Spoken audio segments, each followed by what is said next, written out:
It happened on a Tuesday. The message came in with just 3 words. We all agreed. At first, I didn't fully grasp what it meant, but there was already a sinking feeling deep in my gut that told me everything I needed to know. A minute later, my phone buzzed again. This time it was a full sentence, straight from my mom. We all agreed. You're not welcome at the wedding. No punctuation. Just that pretentious little dash she always tossed in when she wanted to sound official. It read like a smirk wrapped in text. I stared at the message, reading it over and over, half hoping the words would morph into something else if I blinked. They didn't. It was my sister's wedding, the one I had helped fund, the same wedding I'd been neck-deep in planning. I'd spent months playing firefighter to emotional outbursts, drying tears and handling every vendor, because Jenna, my sister, claimed the stress was too much. This was the same Jenna who, just 2 weeks ago, called me her emotional anchor while I sent another $1,500 for centerpieces that looked like Pinterest exploded on a flower shop. My name's Ethan. I'm 31. And up until that moment, I genuinely believed I was doing the right thing, being the one who kept our fragile family from crumbling under the weight of its own dysfunction. I'm not wealthy, far from it, but I've worked in IT long enough to build a modest savings. I've lived within my means, stayed single, and quietly put money away, while the rest of them spent like there was no tomorrow. For years, I thought I was lucky, and they were just dealing with bad breaks. Turns out, being the responsible one just makes you the family's human ATM, with no overdraft protection and no thanks. The wedding was set for next Saturday, beachside venue right on the coast. Jenna's vision was some over-the-top ivory and gold nightmare she insisted was elegant, but honestly, it looked like something designed for a royal baby shower. I covered half the venue deposit, booked my own flights, and even reserved the honeymoon suite in Cabo under my name because Mom's credit couldn't handle it. Now I wasn't even invited. I didn't reply to the text. I didn't have to. Instead, I quietly opened my laptop and logged into the travel portal I'd used to book the honeymoon. 2 round-trip business class tickets. Booked under my email. 1 click. Canceled. The screen blinked, then flashed. Refund. $3,800. Next, I opened my savings account and initiated a transfer. $6,500. That was the exact amount I had wired to Mom last month, supposedly for wedding overflow. I didn't say a word, didn't text, didn't call. I just watched the numbers shift in silence. No anger, no tears, just a weird kind of stillness, like I'd finally let go of a breath I didn't realize I'd been holding. The first call came at 8:17 p.m. It was Jenna. I let it ring out. Then came a call from my cousin, then my uncle, then Mom. I shut off notifications and went on with my evening, heated up some leftovers and watched a documentary I couldn't have repeated a single fact from. By morning, my phone showed 23 missed calls, 4 voicemails, and 1 text that made my blood run cold. Please call me. It's Dad. That stopped me. My dad's not the type to get dragged into this stuff. He's always been the quiet one, more interested in fixing old appliances than dealing with emotional chaos. When I was younger, I used to think he didn't care. As I got older, I saw it differently. It wasn't apathy, it was selective engagement. He knew which battles mattered, and if he was stepping into this one, something had shifted. Before I could fully process it, the voicemail started playing in my head on a loop, even though I hadn't touched play. I could already hear Jenna's shrill voice, Mom's dramatic sobs, maybe even a guilt trip from some aunt who hadn't spoken to me since 2022. I wanted to delete them. I really did. But Dad's message just kept sitting there. And the truth is, this didn't blindside me. It had been building quietly. There were small jabs, subtle digs. Like last Christmas when Mom said, well, at least Jenna will give us grandkids. Not everyone can say that. I laughed it off at the time.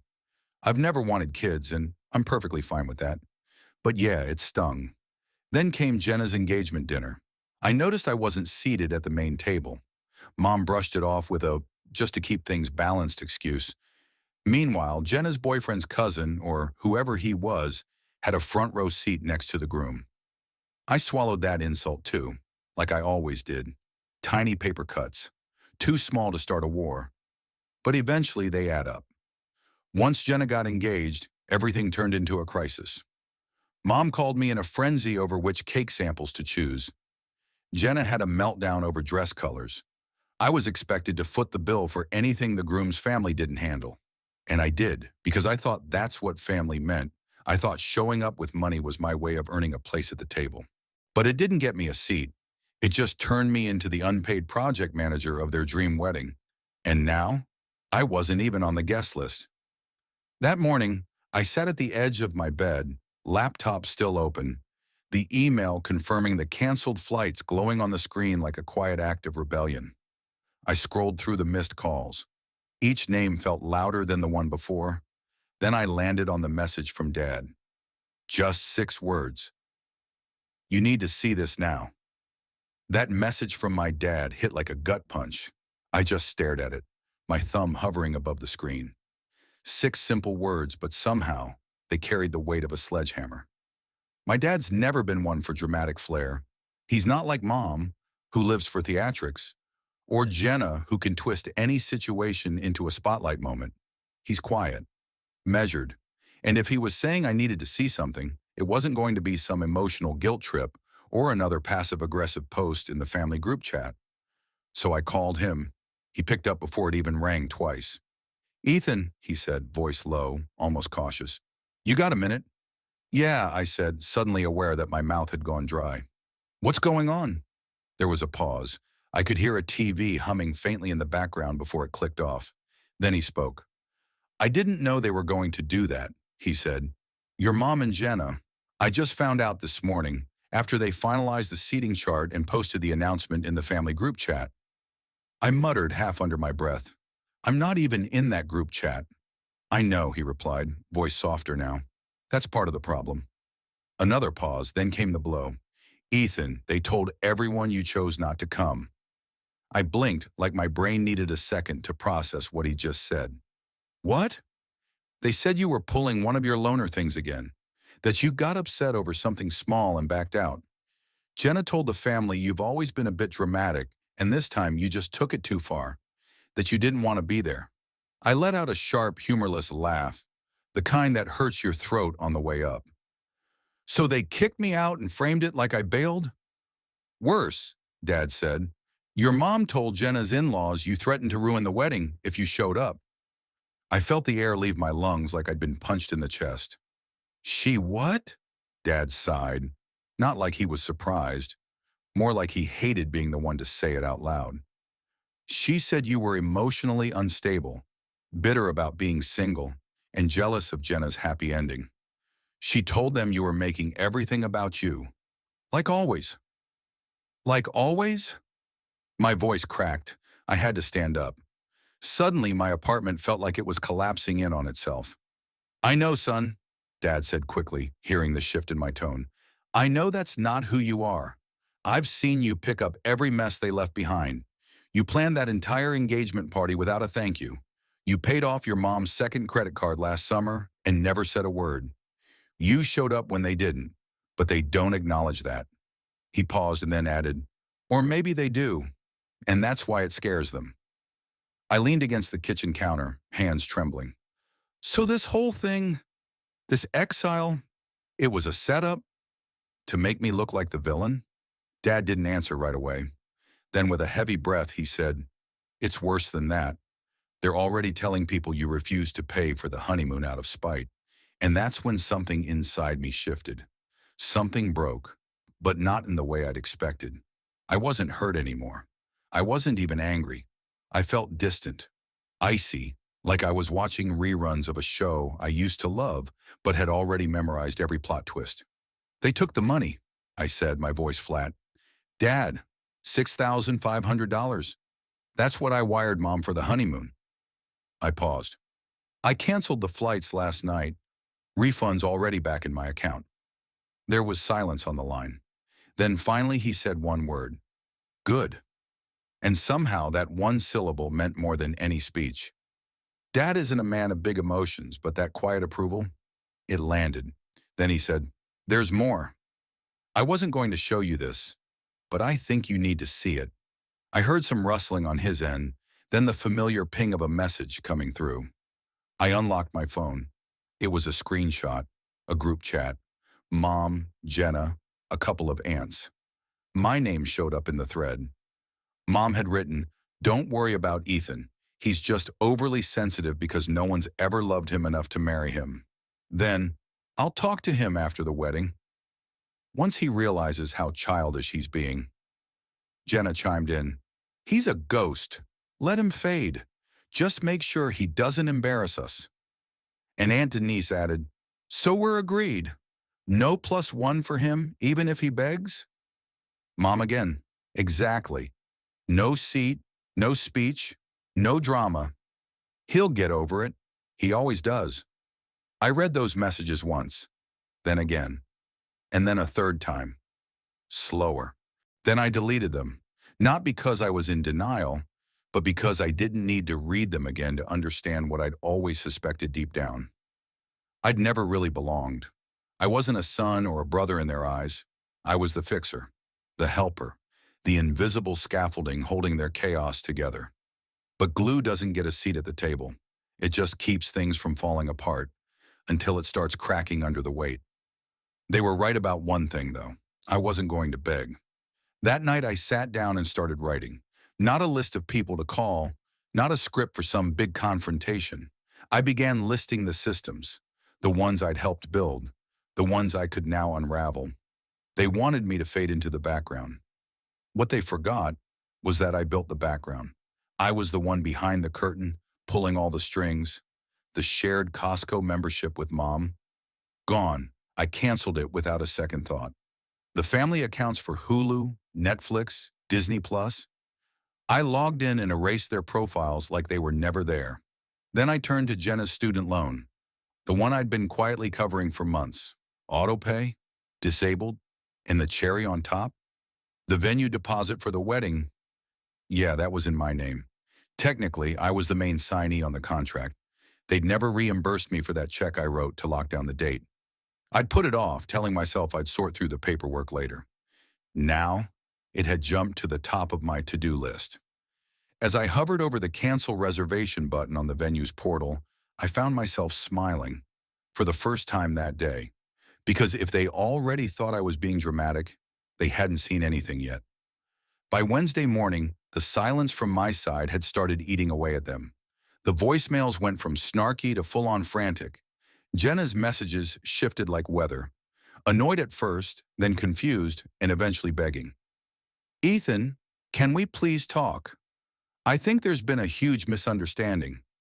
Mom didn't mean it like that." I didn't reply. I sat there, arms folded, listening as their words unraveled one after another, each one only proving what I already knew. They were trying to put the shattered pieces back together, like stuffing toothpaste back into the tube. But it was too late, and this wasn't about revenge. It wasn't some tantrum or vendetta. It was closure. My way of severing the strings, making sure they felt the disconnect. That afternoon, I sat down with a black notebook and started listing everything. Every account, every automatic payment, every password-protected service with my name attached. This wasn't emotional. It was precise. They always called me the cold one, the robot, the guy who didn't feel things the way normal people do. And maybe, in a way, they weren't wrong. I didn't scream. I didn't lose control. I executed. I logged into Mom's phone plan, the one I'd been paying since 2019 after she lost her job. Suspended. She wouldn't realize until her phone stopped working during her hair trial on Friday. Next, Jenna's Venmo, which was still connected to my bank as a backup from her college days, back when she overdrafted 3 times and never figured out how to unlink it. I removed it. Then, just for good measure, I flagged the recent charges as suspicious. Fraud protection has its perks. By Thursday morning, an email hit my inbox from the venue. Polite, firm final. "Your cancellation request has been received. As per our policy, your deposit will be forfeited unless the date is rebooked." I smiled. Let them explain that to the 118 guests flying in for a Saturday wedding that suddenly didn't exist on paper. Around lunchtime, my cousin Miles called. He's the only one in the entire family who's ever treated me like a human being, instead of a convenience. His voice was tired. Ethan, what's happening? I didn't sugarcoat it. I'm done bankrolling a family that sees me as a walking wallet. He let out a slow sigh. They're losing it. Jenna's falling apart. She says you're ruining her marriage. I gave a dry, sharp laugh. If a canceled flight and frozen honeymoon funds can take down a marriage, maybe it wasn't built for the long haul. He didn't argue. I wish you'd told me sooner, he said.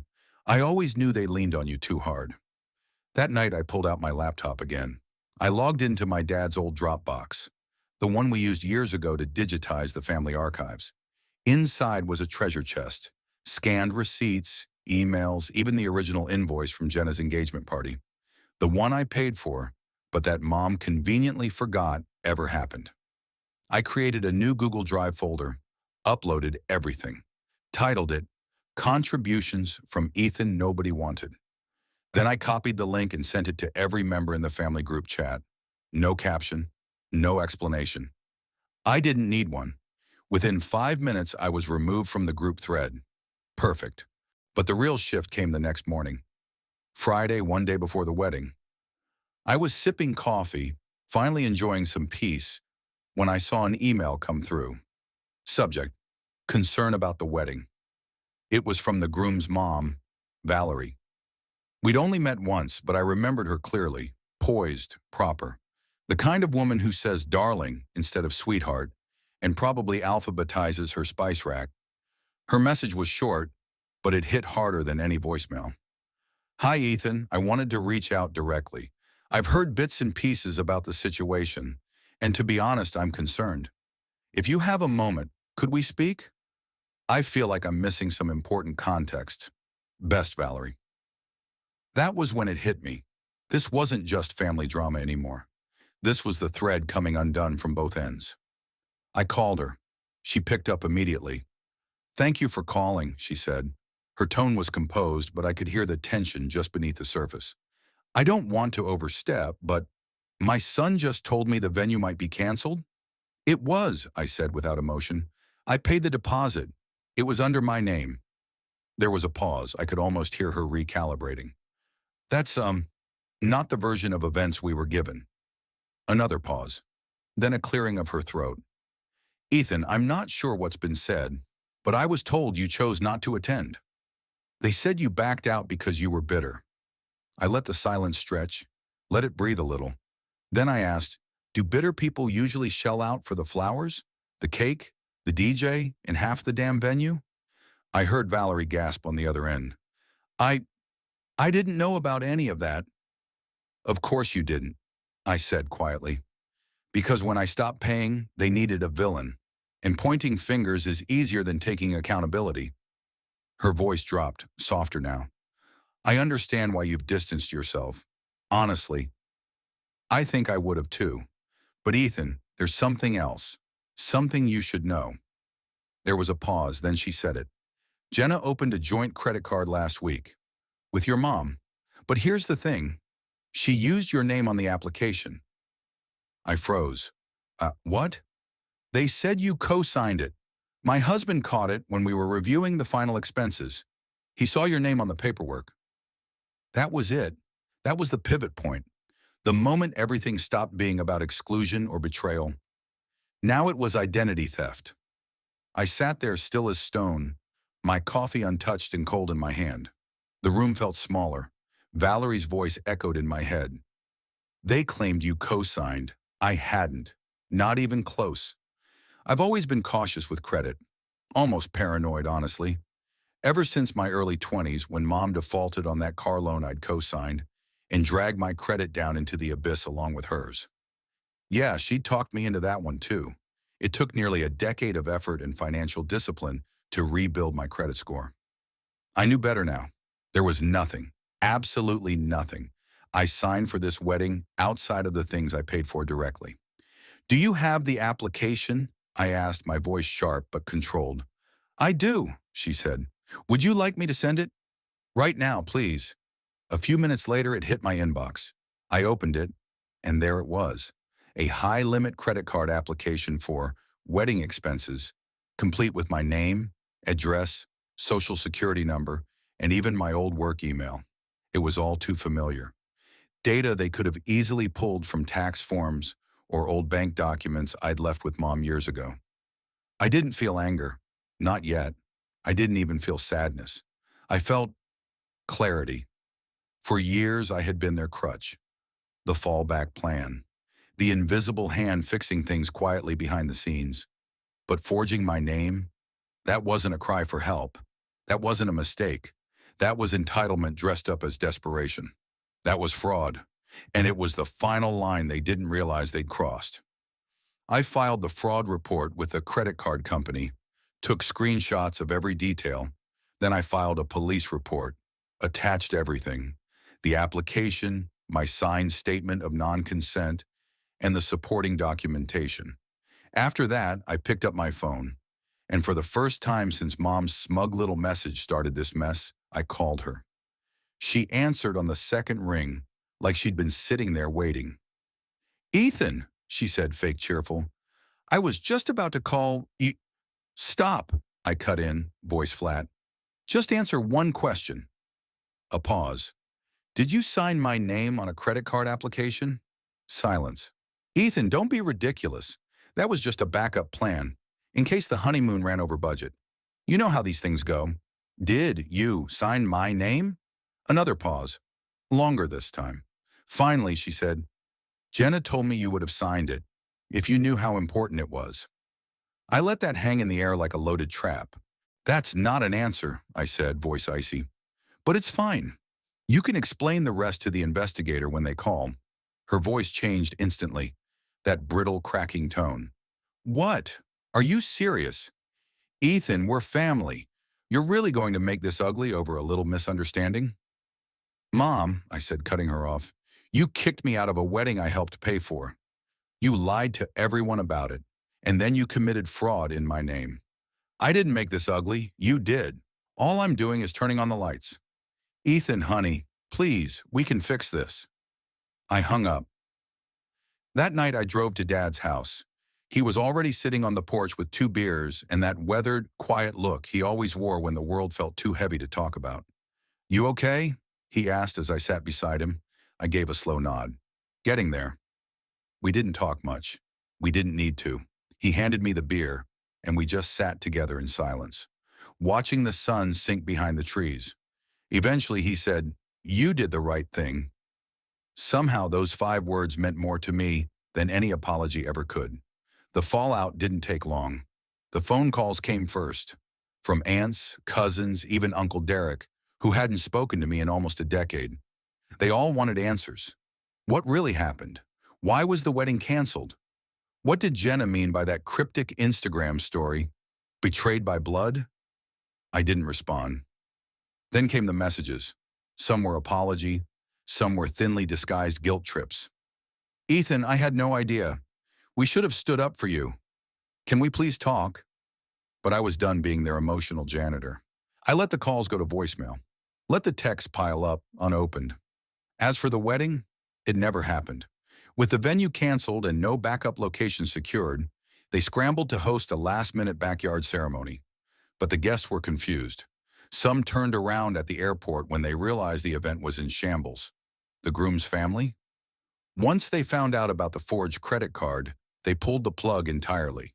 Apparently, financial fraud isn't the foundation they wanted to build a marriage on. Let's be honest, unraveling in public right before your vows isn't exactly a great look. Jenna naturally took to social media in full meltdown mode. A flurry of vague stories, cherry-picked Bible verses, and a barrage of passive-aggressive quotes about snakes in the grass and family who turns their back on you. I didn't react, not even a blink. Because here's the truth. The best kind of revenge isn't loud. It's not a showdown at the altar or some theatrical exposure in front of an audience. No, the best revenge is clarity. It's quietly taking apart the machine that used you without thanks. It's walking away, calm, steady, as the whole rotten structure crashes down behind you.